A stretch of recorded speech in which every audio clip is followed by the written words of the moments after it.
So, a lot of technical things, I'm sure. Good afternoon.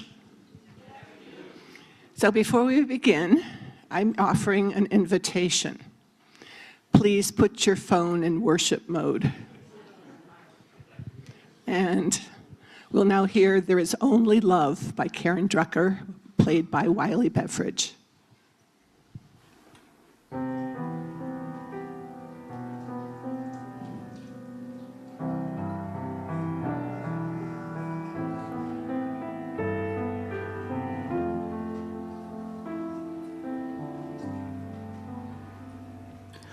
In this moment, in this place, I remember who I am, letting fear and worry fall away from me. I open my eyes and see there is only love. There is only love, love that heals, love that sets us free. There is only love. When I lose myself, when it seems I've lost my way, when I go inside and quiet my mind, I can hear Spirit gently say, there is only love, there is only love that heals, love that sets us free. There is only love.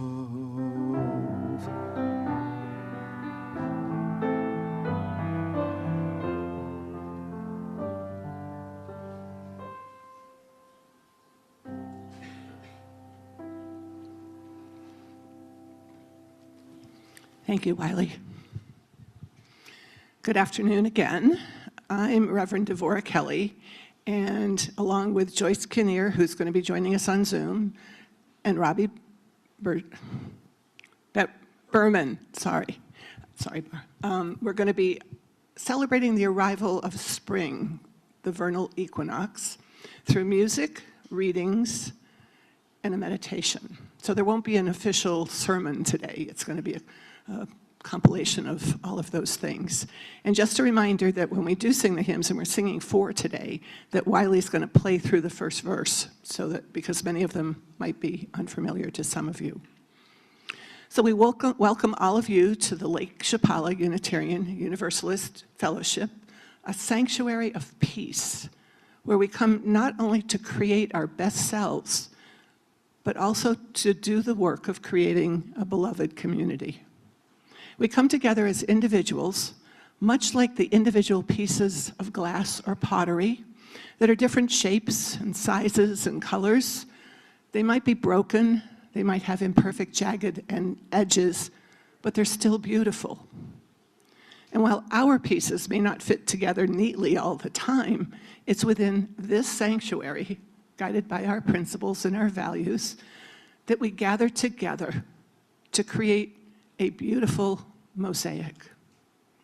May the brokenness and beauty that you find in one another create peace in this space and fill our hearts with love as we worship together today.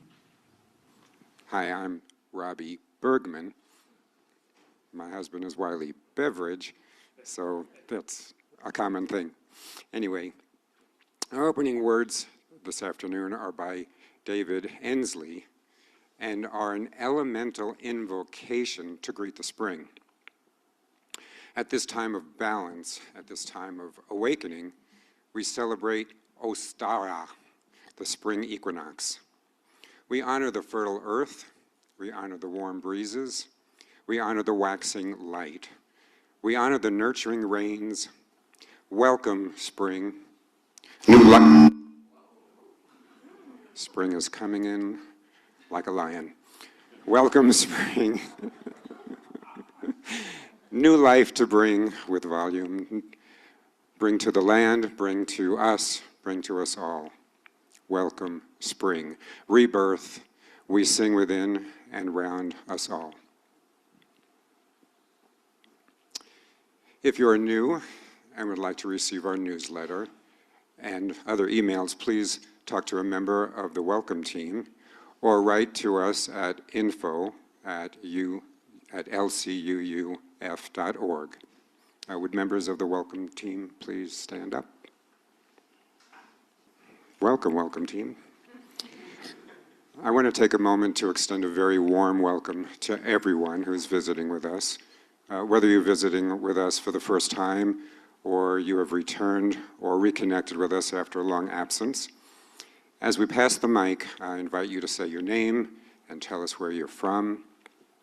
And if you are on Zoom, please introduce yourself in the chat box as it will be read aloud in the fellowship.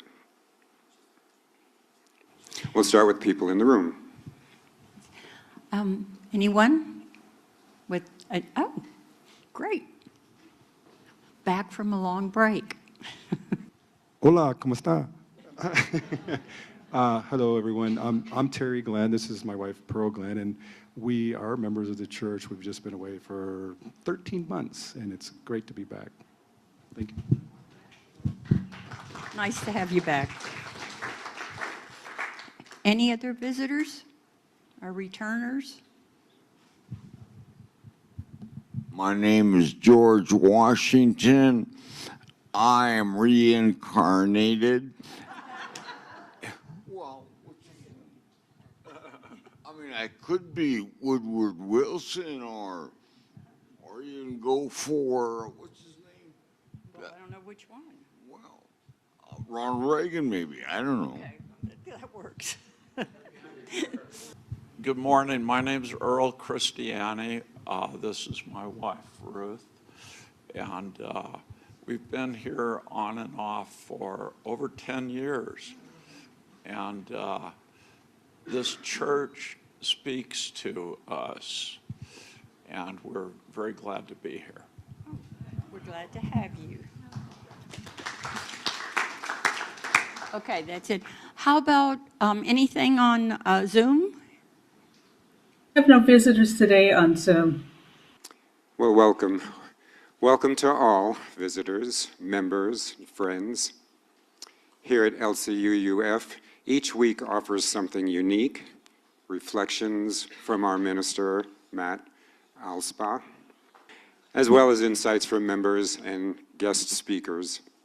We warmly invite you to return and journey with us through this ever-unfolding landscape of thought, spirit, and belief. Our chalice lighting words today are by Sharon Wiley, called The Balance We Seek. The hours of day and night are in balance. In honor of earth-centered traditions that celebrate this time of year, we observe that the flaming chalice holds the elements of the four directions: earth, air, fire, and water. The lamp oil from earth, the air that feeds the flame, the fire we light, and the chalice itself, the cup, the symbol of water. We light the chalice and reflect on the balance we seek in our lives, the balance we seek in our hearts, the balance we seek in our world. Now, having lit the chalice, let us sing these words together.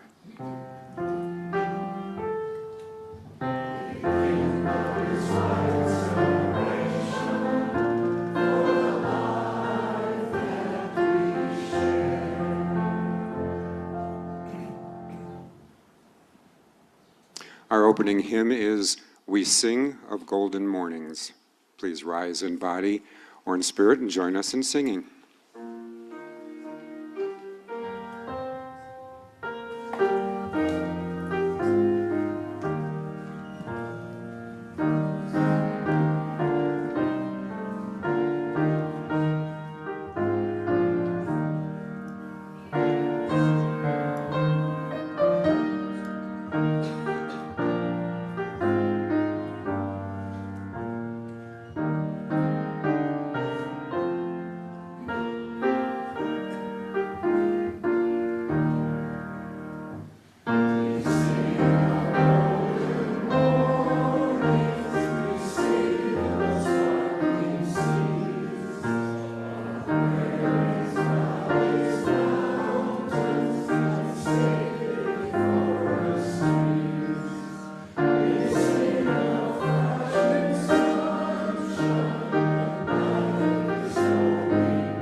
the earth-centered traditions, the four directions are invoked by calling the directions at each turning of the wheel at the solstices, the equinoxes, and the cross quarters.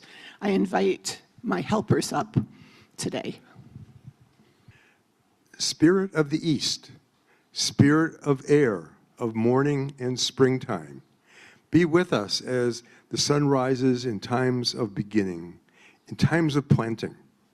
Inspire us with the fresh breath of courage as we go forth into new adventures. Spirit of the South, spirit of fire, of noontime and summer, be with us through the heat of the day and help us to be ever growing. Warm us with strength and energy for the work that awaits us. Spirit of the West, spirit of water, of evening and autumn, be with us as the sun sets and help us to enjoy a rich harvest. Flow through us with a cooling, healing quietness and bring us peace. Spirit of the North, spirit of earth, of nighttime and winter, be with be with us in the darkness, in the time of gestation. Ground us in the wisdom of the changing seasons. May it be so. Each week, we come together to lament with, celebrate with, and care for one another in community. Love is not only at the center of our UU values, it is also the opening that invites us to lament, celebrate, and care as we briefly share our personal joy, sorrows, and our milestones. There is power in sharing as we hold each other in community. Just a sentence or two is sufficient. We'll start with people in the room again to give those on Zoom a chance to type in joys and sorrows in the chat box to be read aloud in the fellowship. As the mic is passed, please share your sorrows. Whatever something that you may be holding that is in need of our healing and caring thoughts. So are there any sorrows people feel called to share here in the room? And two things. Está aquí Gabby? Gabby no está aquí? Gabby, who is a person who's here every day helping us with cleaning and organizing this building. It's her birthday in 2 days. And so I just want to wish her a happy birthday. I don't know, no sé dónde está. And the other thing is Larry and I have been gone for 3.5 weeks up in Massachusetts dealing with medical, and we're still dealing with it, but I'm very glad to be back here. Thank you. Well, I'm Ellie Contreras. I have a short sorrow, but lots of happiness, joy as well. The sorrow is that with my work with dementia, I get more and more people contacting us about somebody being diagnosed or things like that. And we're trying to do something about that, helping these people going through this. So the joy is that we have 2 events coming up. This Saturday, we will have a fundraising event for a huge project that we will talk about in May. We have a presentation here. We have tickets. It's going to be called Eggs Extravaganza. Lots of fun, music, a brunch Saturday morning. We do have the tickets. But Sunday morning, the group of caregivers, 5 caregivers, are sharing there to whom we may concern. As some of you may have seen in October here, and that's happening at Open Circle, and that gives you just enough time to come back here for the service. So. Okay, so nobody else has a joy or a sorrow? My name's Bob Coaches. I have a slight sorrow and an extreme joy.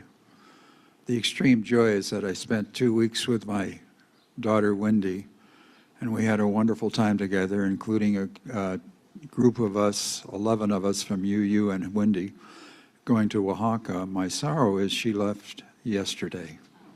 Okay, do we have any joys or sorrows on the Zoom group? We do. We have a concern from Colleen Berry. I will have cataract surgery this week and the next week, which makes me nervous, yet I am excited to have improved vision. Also, I have concern for my brother Mike, who will have a defibrillator installed in his chest this week. I would appreciate your good healing thoughts and prayers for us both. And then a joy from Roy Haynes, feeling blessed and thankful to be able to successfully complete the role in the LLT musical, Something Rotten, having one of the best experiences of his life, plus having his daughter Darby visit to see it, and afterward a fun trip to Oaxaca, even though they all had colds. Feeling blessed. Thank you. So I had to remind her, but we both have the same joy, which is our good friend Kathy Merrill had her grand opening of the Museum of Folk Art on Thursday. If you didn't come, and I did see several of you there, make sure you go visit it because... Yes, it's lovely. And I have one joy that I'd like to share. Several weeks ago, probably about 2 or 3 months ago, I asked for a friend who stays here, Lynn Caretta, I always say it wrong, and she lives here part of the year, but she was home. She had a very serious cancer, and she asked me to ask you all to pray for her, and she kept getting better and better, and she's actually coming this weekend. That's when she's leaving. Yeah. So I thank you all, and it's a good example of how prayer helps. Thank you. Oh, I guess I'm still up. So as Joan, don't sit down. We have to light the care candle. As we usually have 2 people doing the 2 jobs, but anyway, she can multitask. So as we light this candle from our care team, may its steady glow hold space for all that has been spoken and for all that remains unspoken. Each joy, each sorrow, embraced in the stillness of this sacred moment. Let's take a moment of shared silence.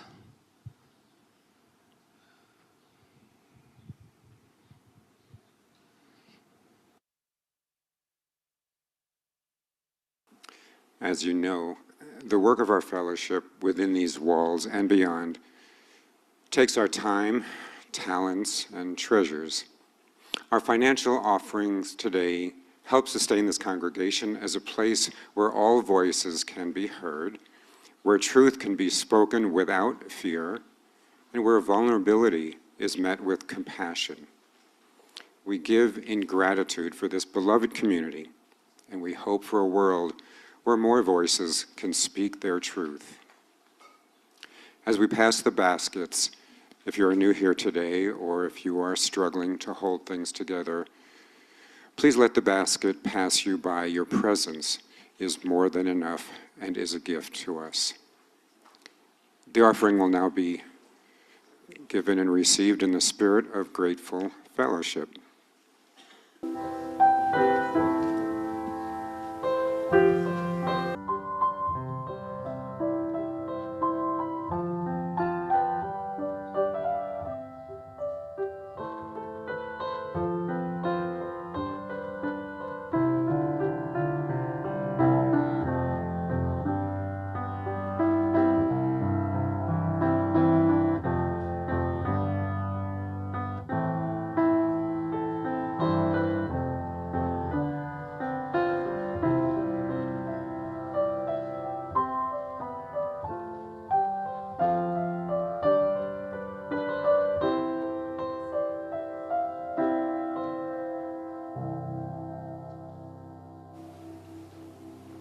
Thank you. And please know that each of the 6 charitable organizations here at Lakeside, twice a year, receives monies collected at this service. And for March, we're highlighting the food bank Lakeside that was on the monitor you just saw recently. Thank you. With gratitude, we receive these gifts and dedicate them to the work of this congregation, our shared vision, and the values of our faith. Please join us in singing the next hymn, For the Earth Forever Turning.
Victor Hugo has said that the equinox is nature's truce, a momentary pause before spring unfolds its radiant tapestry. The Old Farmer's Almanac tells us, less poetically, that the spring equinox, also called the vernal equinox, is the moment when the sun crosses the equator from south to north, resulting in nearly equal amounts of daylight and darkness at every spot on our planet.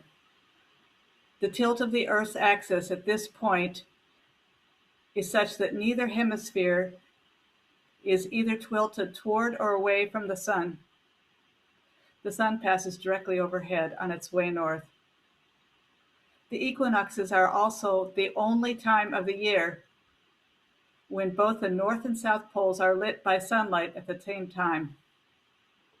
This astronomical event signals the transition from winter to spring in the northern hemisphere and from summer to fall in the southern hemisphere.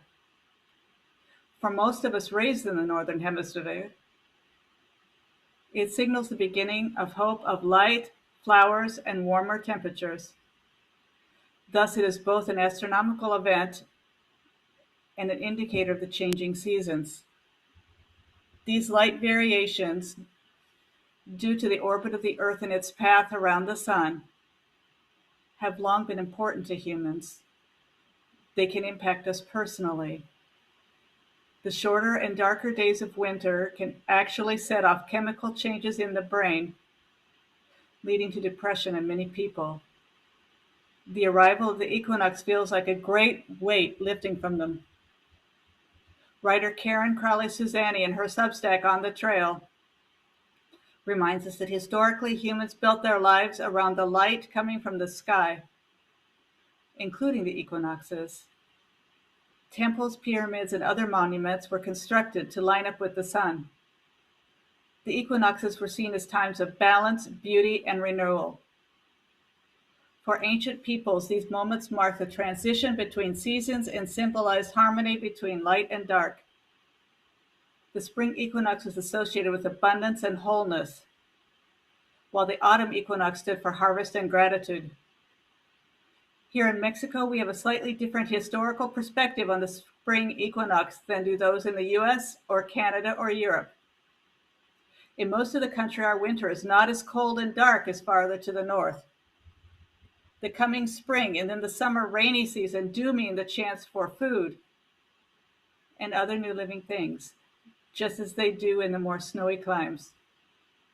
At Chichen Itza in the Yucatan, there is a fascinating phenomenon on the Kukulkan Pyramid that draws travelers from around the world, including my family and me over 20 years ago.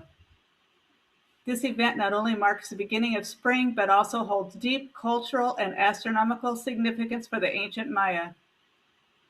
Each year around March 21st, the sun aligns perfectly with the pyramid, creating a visual that looks like a huge feathered serpent going up and down the stairs. Besides being a magnificent sight to see, it is a reminder that the ancient Maya considered this event a sacred moment that marked the balance between light and darkness. While we no longer offer the sacrifices to the gods to give thanks for the coming of spring, we do continue to celebrate the arrival of light. Please rise in body or spirit and join us in singing our next hymn, Lady of the Seasons' Laughter, a song that honors the divine feminine.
I just have to share that that is probably my favorite song in the UU hymnal.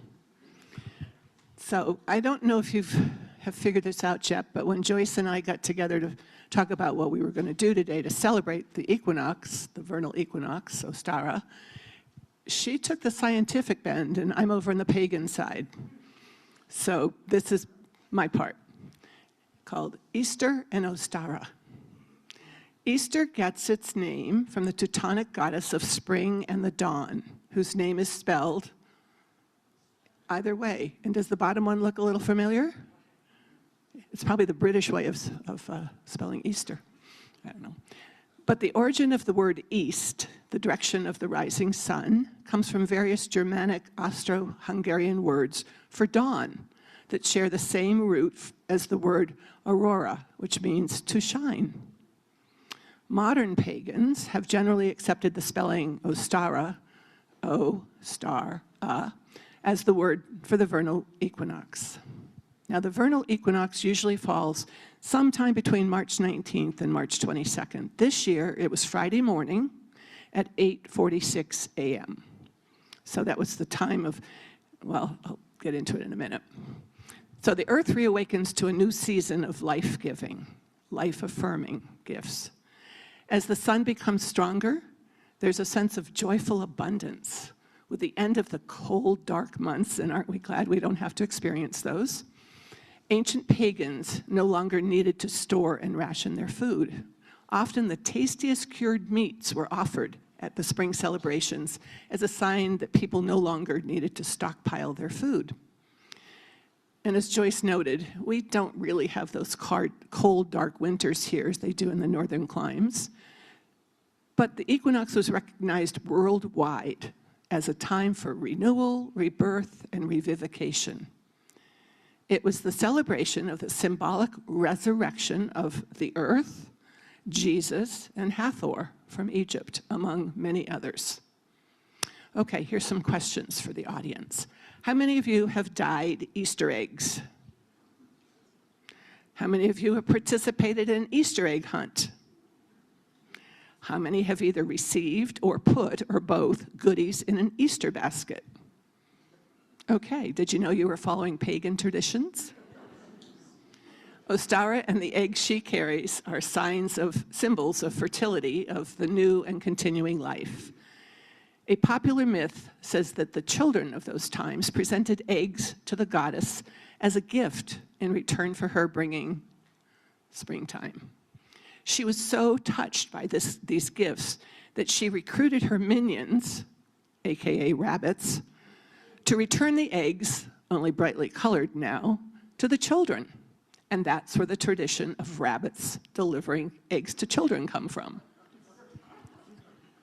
It's also been reported that when Christianity came to the Northern Isles, the priests and the bishops did not approve of those pagan practices. So they encouraged the children to seek out those eggs and dig them up and bring them back to the church, and they'd be given a token for each egg collected. That was the first Easter egg hunt. The equinox also means balance. And that's what I love about celebrating both the equinoxes, is that it's a time when we can remember to put our lives into balance. Sorry, Kate, I went off script.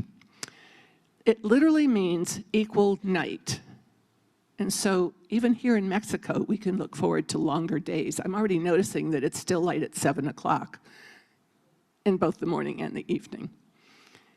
The popular legend about balancing eggs, I don't know if you've heard this at the equinox. I've never done it. Has anybody ever done that where you take right at the equinox? Did it work, Pam? Well, yeah. Okay. So when you stand the egg at the exact moment of the equinox, so at 8:46 last Friday, it stands on end for a few seconds, right? And then falls over. So a popular tradition is also making hot cross buns. Anybody ever made hot cross buns? I see a hand in the back and a couple of hands here. Okay. Did you know they have pagan roots? Okay. There are mixed reports on the actual symbolism of the cross on the hot cross buns. Some suggest it's the equilateral cross symbolizing the 4 quarters of the moon. Others suggest it expresses the uniformity of the season, the seasonal year. and still others express the equilibrium of the equinox day, equal night. But one thing is certain, the equilateral cross reaches back through time to the many ages before Christianity. Okay, so I hope you're enjoying that we're singing a lot more than we usually do today. We're going to rise again in body or spirit and join in singing, "Lo, the earth awakes again."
When I was about 9 years old,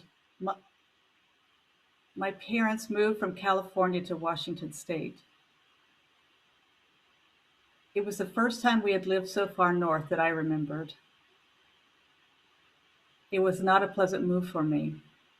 My mother says that I cried nearly the entire drive north. I remember the misery of the first few years with great intensity. Even though the move itself was traumatic, it was the ever-increasingly dark days every fall and winter that really upset me. I remember sitting inside, never my favorite place, and looking at the dark and wet areas outside the house, and feeling a heaviness saturating me that would not leave. The darkness was overwhelming. The coming of the spring equinox and the ever-increasing strength of daylight over the dark was a great relief to my feelings of depression and loss. I am not alone in these feelings about light. Humans have long tried to reduce the darkness by adding artificial light to their surroundings to force the night away. This is particularly in the long, dark winter evenings in the latitudes closer to the poles. Much of the literature I grew up with is filled with this need to bring in light. There are many blessings for summer or the artificial sources we seek in its absence. Even our mythology celebrates the safety we feel from light. For instance, J.R.R. Tolkien in The Fellowship of the Ring talks about our need for tokens of light to provide us with strength, saying, "May it be a light to you in all dark places, when all other lights go out." A lessening of light can bring feelings of sadness or depression, such as I have experienced. The organization Mental Health America estimates that about 5% of the population suffers from this of depression called seasonal affective disorder. In this disorder, also called SAD, an individual experiences depression due to the reduction in light. For reasons I don't understand, the majority of those who are diagnosed to suffer from this form of depression are women. I suspect that the percentage of the population who do not meet the criteria for depression, but feel down when light is scarce, is much higher than 5%. There are probably many men who suffer from this sadness without being diagnosed with depression. It is likely that throughout human history, many humans have felt this loss when light leaves and the joy when it returns. The sun is important to all life on Earth. The amount of light we receive affects our ability to sleep well, when we can produce food, our accurate perceptions of dangers of all kinds, and in general, the ability to feel safe in our environments. Feeling safe from predators and other dangers, including starvation, has increased human sense of well-being for as long as we have been consciously aware. It should be no surprise that the time when the light of day exceeds the darkness of night is celebrated in many cultures. When the days grow longer than the nights, people dance and sing and revel in the world. Planting seeds in the ground, enjoying the stronger sun in the garden, or merely sensing the release in emotions simply from the increasing light. The spring equinox is perceived as a time of good enjoyness.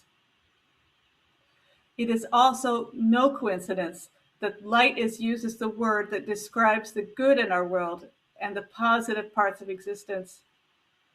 Dr. Martin Luther King Jr.'s well-known quote, "Darkness cannot drive out darkness, only light can do that. Hate cannot drive out hate, only love can do that," is a prime example of our understanding of the impact of bringing light to life. In literature, religion, and culture, we have been raised to cherish the light and to use its presence to make our world a better place. Now, at the spring equinox, the beautiful Mexican sun shines over us in equal proportion to the night's moon and stars. It is a good time to remember to be thankful for those things that bring joy, color, and safety to us.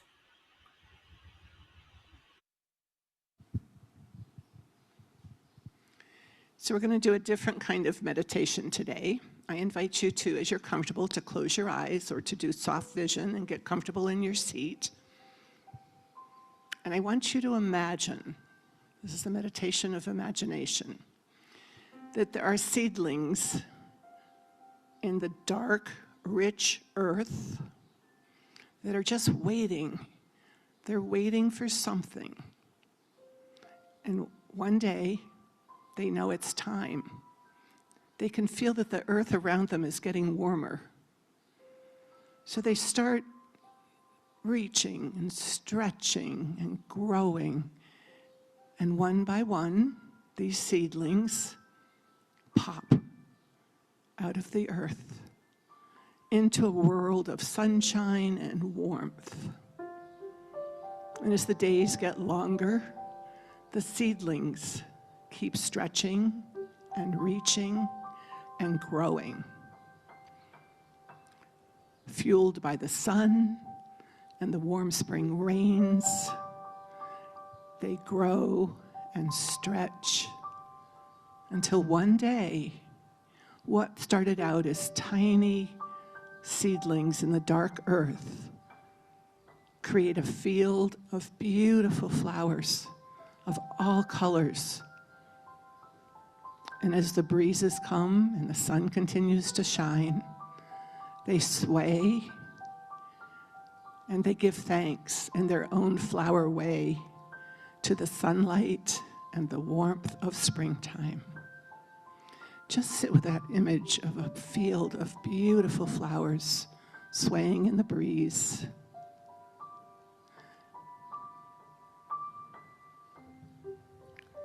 And when you're ready, come on back into this room.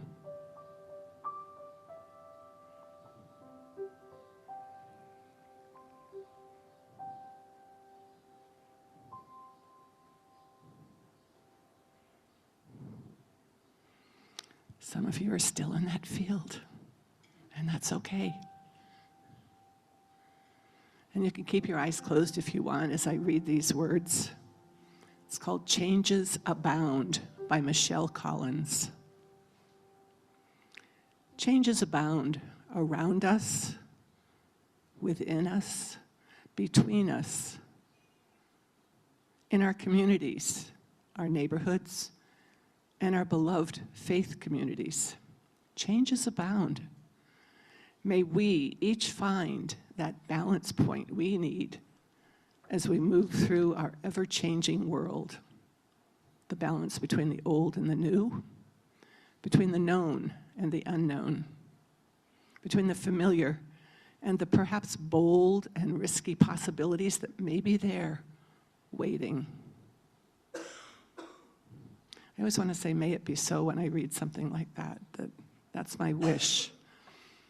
So our closing hymn today is De Colores, but it's in our hymnal, but we're doing it a little differently today. We're going to have a video.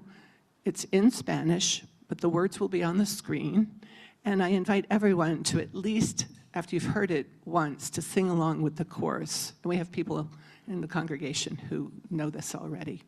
So please stand as you're willing and able, and let's sing it aloud. I have to tell you, that last song, this place rocked.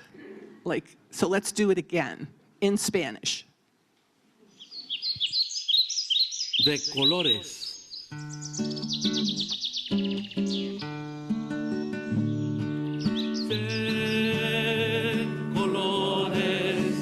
De colores se visten los campos en la primavera.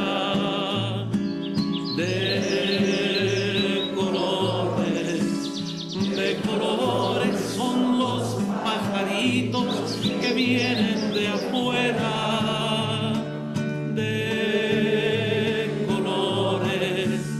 De colores es el arco iris que vemos lucir, y por eso los grandes amores de muchos colores me gustan a mí, y por eso los grandes amores de muchos colores me gustan a mí. Canta el gallo con el kirikiri, kirikiri. La gallina con el cara.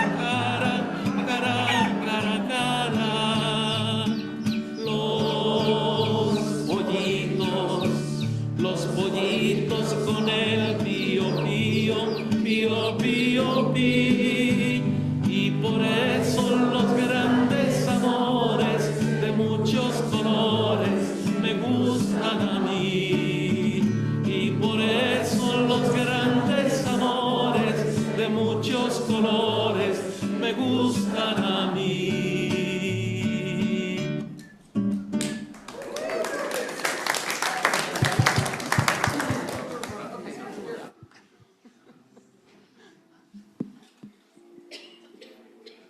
Well, that's a hard act to follow. Whew. Let us extinguish our chalice now with these words, which we read together. We extinguish this flame, but not the truth, the warmth of community, or the fire of commitment. These we keep in our hearts and share with all the world.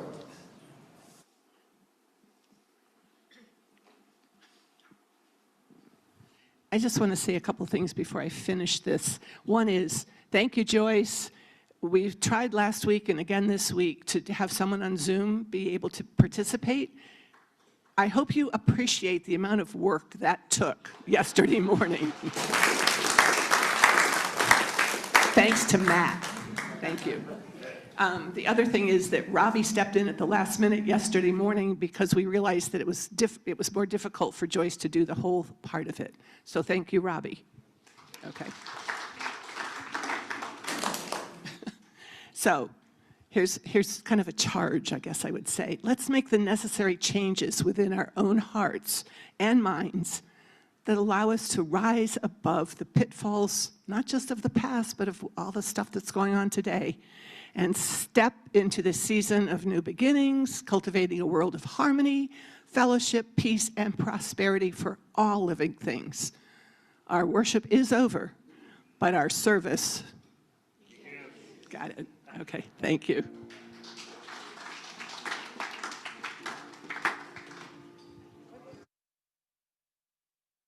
Darkness cannot drive away darkness. Only light can do that. Hatred cannot drive away hatred. Only love can do that. Be the love you want to see in this world. Be the love you are, and that's all it is. Be the love you want to see in the world. Be the love you want to see in this world. Be the love you are. Be the love you are again. Be the love you want to see in this world. Be the love you are. Who are you? Who are you not to be powerful? Who are you to play it small? Be the love you want to see in this world. Be the love you are. Who are you? You are a child of love. You are love expressing as you. Be the love you want to see in this world. Be the love you are. Be the love you want to see in this world. Be the love you are, you are, you are.